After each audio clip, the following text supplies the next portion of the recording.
সাবেক সাধারণ সম্পাদক নাইকুজ্জামান শিপন,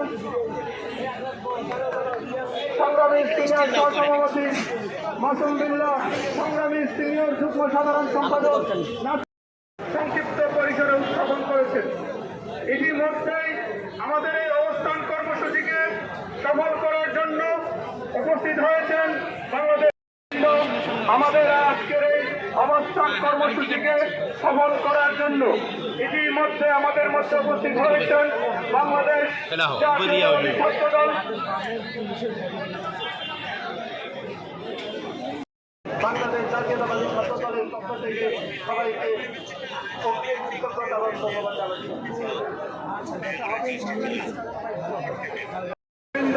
এবং সাংগঠনিক সম্পাদক বৃন্দ সহ বাংলাদেশ জাতীয়তাবাদী ছাত্রদলের প্রত্যেকটি নেতাকর্মীকে বাংলাদেশ জাতীয়তাবাদী ছাত্রদল কেন্দ্রীয় রাকিবুল ইসলাম রাকিব উপস্থিত হয়েছেন বাংলাদেশ জাতীয়তাবাদী ছাত্রদল কেন্দ্রীয় সংসদের সংগ্রামী সিনিয়র সহসভাপতি আবু আহসান মোহাম্মদ সিদ্ধান্ত গ্রহণ করেছে, যা স্বাধীন নির্বাচন কমিশনের পেশাদারিত্বকে চরমভাবে প্রশ্নবিদ্ধ করেছে।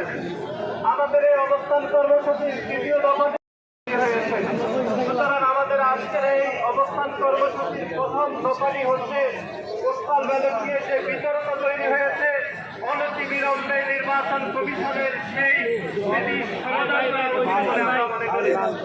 আমাদের এই অবস্থান কর্মসূচির দ্বিতীয় দফাটি হচ্ছে নির্বাচন 2026 সালের 12ই ফেব্রুয়ারি অনুষ্ঠিত হওয়ার কথা রয়েছে।